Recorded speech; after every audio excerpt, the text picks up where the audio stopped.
தாயின் கருவறை என் தாயே என் தமிழே உன் தாள் வணங்குகிறேன்.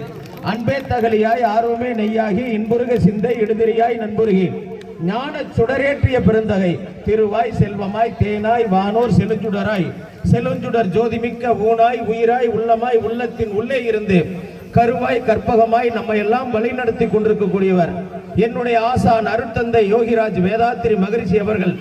இந்த மண்ணினுடைய குருநாதர் வசிஷ்ட மகரிஷி அவர்கள் குருவின் பொன்னார் பாதம் சரணம் சரணம் சரணம்.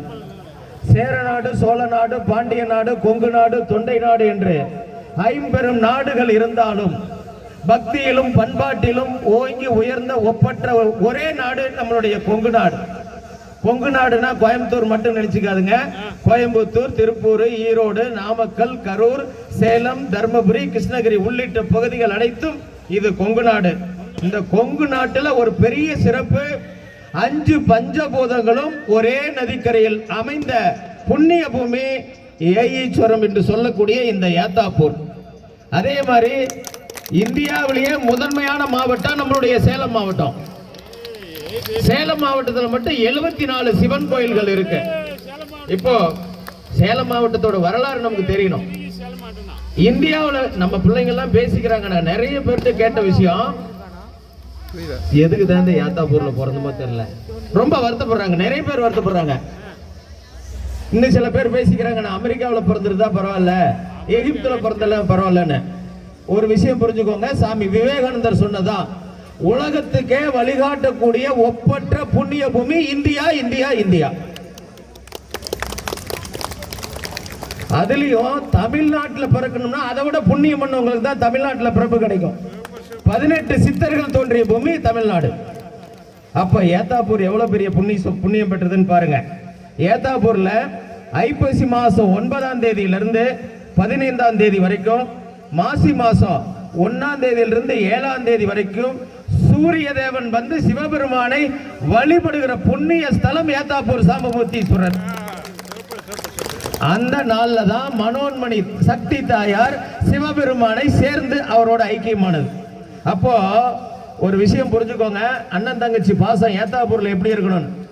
தன்னுடைய தங்கையின் சோகத்திற்காக சமாதானம் செய்ய வந்த பெருமாள் நம்முடைய சமாதான பெருமாள். நீங்க கோபாலசாமி நீங்களாம் சொல்லுவீங்க, சரிங்களா? அப்படிப்பட்ட புண்ணிய பூமியில சத்தியம் தவறாமல் வாழ்ந்தவர்கள் பஞ்சபாண்டவர்கள். அந்த பூமி, அந்த கோவில் தான் இந்த தர்மராஜா கோவில். அரங்கநாதனே என் அறிவுநாதனே நின் வாசகத்தை நான் கலந்து பாடுங்கால், நற்கரும்பின் சாற்றினிலே தேன் கலந்து ஊன் கலந்து ஓட்டாமல் ஓகை அளிப்பது போல வந்து எந்த நாவில் இரு. செய்கூலி சேதாரம் இல்லாத ஒரே நகை புன்னகை. அந்த புன்னகையோடு அமர்ந்திருக்கிற ஏத்தாப்பூர் என்னுடைய அன்பு சகோதரிகள் அனைவருக்கும் முதற்கண் வணக்கம். என் மனைவிக்கு ஒரு அரை பவுன்ல ஒரு கம்மல் எடுத்து கொடுக்க முடியாதான்னு ஏக்கத்தோடு நின்றுட்டு இருக்கிற என் அன்பு அண்ணன்மார்கள் அத்தனை பேருக்கும் என்னுடைய வணக்கம். வாழ்ற வரைக்கும், உயிருள்ள வரைக்கும் எல்லாருக்கும் சோறு போடுவோன்னு சொல்லி இந்த ஊர்ல விவசாயத்தை செய்யக்கூடிய விவசாய பெருங்குடி மக்களுடைய பாதங்களை தொட்டு வணங்குகிறேன். ஆசீர்வதிக்கும் அன்பு பெரியவர்களே, தோளோடு தோள் கொடுக்கும் அனைத்து தொழிலாளர் பெருமக்களே, திருவிழாவை வெகு சிறப்பாக நடத்தி கொண்டிருக்கக்கூடிய ஏத்தாப்பூர் பேரூர் நகராட்சி மன்ற தலைவர் அவர்களே, துணை தலைவர் அவர்களே, அனைத்து வார்டுகளினுடைய நகரமன்ற உறுப்பினர் பெருமக்களே, இந்த தர்மராஜா கோயிலுடைய தர்மகர்த்தாக்களே, கரைக்காரர்களே, விழாவை சிறப்பாக நடத்தி கொண்டிருக்கக்கூடிய இளைஞர் படை தொண்டர்களே, உங்களுடைய அத்தனை பேருக்கும் என்னுடைய முதல் பாராட்டு மாலையை சூட்டி நான் நிகழ்ச்சிக்குள்ள வரலான் இருக்கேன்.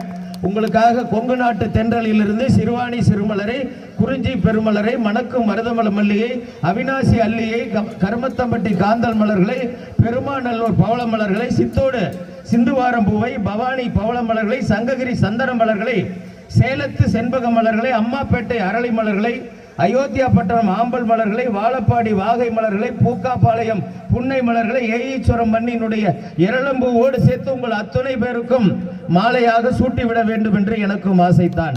ஆண்டவன் படைத்த பூ 1000 பூ இருந்தாலும் ஏத்தாப்பூர் மக்களுடைய உள்ள பூ என்ன பூ தெரியுமா? உழைப்பு, உழைப்பு, உழைப்பு, சலியாத உழைப்பு.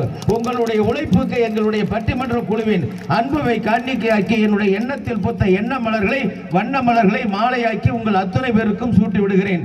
இது யாரோ சொல்லி தூதில் விழும் மாலை அல்ல, சுற்றியுள்ள என் அன்பு சொந்தங்களின் காதில் விழும் மாலை.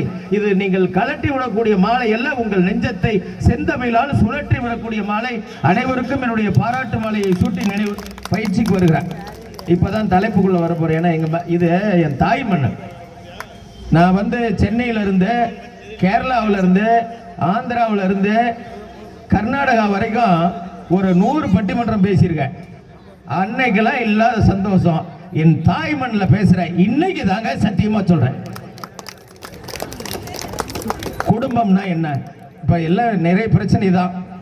குடும்பம்னா என்ன?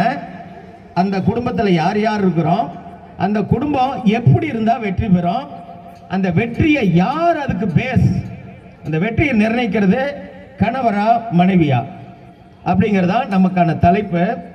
10 பொருத்தம் பார்த்து 9 நவக்கோள்களையும் அலசி ஆராய்ந்து 8 திசையிலும் உள்ள உறவுகளை அழைத்து அந்த ஏழுமலையான வேண்டி அறுசுவை உணவு படைத்து 5 பஞ்சபூதங்களை சாட்சி வைத்து 4 மறை வேதங்களை ஓதி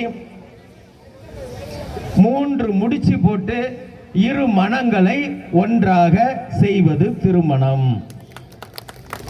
அந்த திருமணம் வந்ததுக்கு பிறகுதான் ஒரு மனுஷனுக்கு குடும்பம் அமையுது. கொஞ்ச நேரத்துக்கு முன்னாடி அந்த எல்இடி ஸ்கிரீன்ல பாத்தீங்கன்னா கல்யாணம் ஆகிறதுக்கு முன்னாடி மாப்பிள்ளைகள்லாம் யாருன்னு ஒரு படம் போட்டாங்க. என்ன படம்னு யாருக்காவது தெரியுமா? ஜல்லிக்கட்டு காலம் ஓடிட்டு இருந்தது. கல்யாணம் பண்றதுக்கு முன்னாடி நம்ம எல்லாருமே ஜல்லிக்கட்டு காலம் தான். கல்யாணம் பண்ணதுக்கு பிறகு எல்லாருமே பூம்பு மாடு தான். சரியா தவறா? சரியா தவறா? பூம்பு மாடு தான். அந்த வகையில கல்யாணம் பண்ண உடனே அந்த மாப்பிள்ளைக்கு மனசு எப்படி இருக்கு தெரியுமா? ஹாப்பி, இன்று முதல் ஹாப்பி. அந்த ஹாப்பி இருந்ததா, இருக்கிறதா, யார் வீட்டில் இருக்கு கேள்வி. அப்போ அந்த பொண்ணு மனசு எப்படி இருக்குன்னு கேட்டேன். நான் பேச நினைப்பதெல்லாம் நீ பேச வேண்டும், நாளோடும் பொழுதோடும் உறவாட வேண்டும். பொண்ணு பேச நினைக்கிறதெல்லாம் மாப்பிள்ளை பேசணும். புரியுதுங்களா? அப்போ அந்த நிலப்புல போகும்போது இன்னும் கொஞ்சம் நான் வித்தியாசமா போய் மாப்பிள்ளையோட செல்போன் நோண்டேன். ஏன்னா இன்னைக்கு அதான் நம்ம கையில் இருக்க. அதுல மாப்பிள்ளை வச்சிருக்காரு பாருங்க போட்டு, கோடி அருவி கொட்டுதே என் மேல. என்ன அருமையான பாட்டு. அந்த மனைவி மேல எவ்வளவு பாசம் நேசம் இருக்கிறது எப்போ? புது பொண்டாட்டியா இருக்கும்போது. அதான் முக்கியமான விஷயம். அதுக்கப்புறம் இருக்கா இல்லையா? அந்த பொண்ணு என்ன பாட்டு வச்சிருக்கு, அந்த போனை கேட்கலன்னு ஒரு ரிங் விட்டா அதுல வச்சிருக்கு பாருங்க, நன்றி சொல்ல உனக்கு வார்த்தை இல்லை எனக்கு. ரொம்ப ரசனையா இருந்தது பார்க்கும்போது. ஆனந்தம் விளையாடும் வீடு, 4 அன்றில்கள் ஒன்றான கூடு அப்படிங்கிறவ அந்த பாட்டு தான் என் ஞாபகத்துக்கு வருது. நல்லா பாருங்க. இப்போ கணவன் மனைவி சமையல் கட்டில் பேசிக்கிறாங்க. அந்த அம்மா தோசை சுட்டு எடுத்துட்டு வராங்க. தோசை பிஞ்சு போச்சு மாமா, தோசை பிஞ்சு போச்சு மாமா அப்படின்னாங்க. அதுக்கு மாப்பிள்ளை சொல்றாரு, நான் பிச்சா என்ன, நீ பிச்சா என்ன, எல்லாம் ஒண்ணுதான் சாமி. யோ என்னையா மனுஷன், இவ்வளவு அழகா பிஞ்சு போன தோசை கூட ரசிக்கிறியா? அந்த அம்மா ரசிச்சாங்க. அதே கொஞ்ச நாள் கழிச்சு இப்ப பாருங்க, இப்ப அந்த மாதிரி இருந்தது அந்த காலத்து கல்யாணம். அதுக்குதான் சொல்றேன். இப்ப இன்றைய சூழ்நிலைகள் எப்படி இருக்கு? எங்க சொந்தக்கார மாப்பிள்ள 31 வயசாகி போச்சு, கல்யாணம் ஆகல. அவங்க அப்பா சொன்னாரு, ஏன் மாப்பிள்ள நீங்க ஒரு வார்த்தை அவர்கிட்ட பேசுங்களா, பொண்ணே வேணாங்கிறான், கல்யாணமே வேணாங்கிறான்னு. சரி மாப்பிள்ள என்னன்னு பேசுறேன்ட்டு, கண்ணன் நல்லா இருக்கியாப்பா, என்ன பண்ணிட்டு இருக்கேன்னு கேட்டு, சரி உங்க அப்பா உனக்கு கல்யாணம் பண்ணி வைக்க சொல்றாரு, நான் பொண்ணு பார்த்து தரேன் அப்படின்னு சொல்லிட்டு கேட்டேன். நீங்க சொல்றதை நான் கேட்கணும்னா என் கேள்விக்கு முதல்ல நீங்க விட சொல்லணும்னாரு. அது என்ன கேள்வின்னு, இந்த ஆப்புக்கும் காப்புக்கும் என்ன வித்தியாசம்னு சொல்லுங்க, நான் கல்யாணம் பண்ணிக்கிறேன்னாரு. இது என்னையா ஆப்பு, இது என்னையா காப்பு, இது என்ன கிணறா வெட்ட போறான்? இல்ல உங்களுக்கு தெரியலன்னு நினைக்கிறேன்னா, ஒரு மஞ்ச கயித்தை எடுத்து நம்ம கையில நாமளே கட்டிக்கிட்டா அது காப்பு. மஞ்ச கயிறை எடுத்து ஒரு பொண்ணு கழுத்துல கட்டிக்கிட்டா நமக்கு நாமே வச்சுக்கிற ஆப்பு. எவ்வளவு இந்த கற்பனையோட இருந்தா எப்படிப்பட்ட மனைவி அமையும்? முதல்ல எண்ணத்தை சரி பண்ணணுங்க. இது அப்பா அம்மா சொன்னாலும் யாருமே கேட்க மாட்டோம்.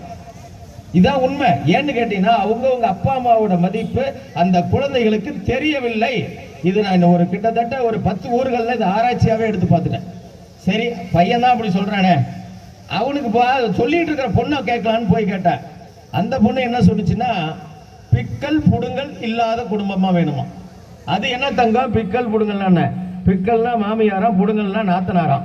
ஏன் இவ்வளவு பெரிய அடைமொழியா வச்சிருப்பாங்க? சரி பரவாயில்ல, அது இருக்கட்டும். அந்த பொண்ணோட அம்மாவை கேட்டேன், ஏம்மா நீ என்னம்மா எதிர்பார்க்கறன்னு. அந்த வீட்டில் 2 கண்டிஷன் சொல்லுங்க. மம்மியும் இருக்கக்கூடாது, மாப்பிள்ளைக்கு மம்மியும் இருக்கக்கூடாது, அரைக்கிறதுக்கு அம்மியும் இருக்கக்கூடாது. என்னையா இப்படியெல்லாம் கற்பனையிலையா பொண்ணு பார்ப்பீங்க?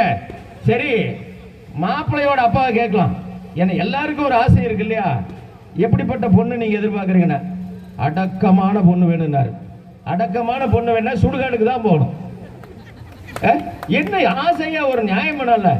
சரி, பொண்ணோட அம்மா கிட்ட கேட்டேன், ஏம்மா உனக்கு எப்படிப்பட்ட மாப்பிள்ளை வேணும்னு கேட்டேன்.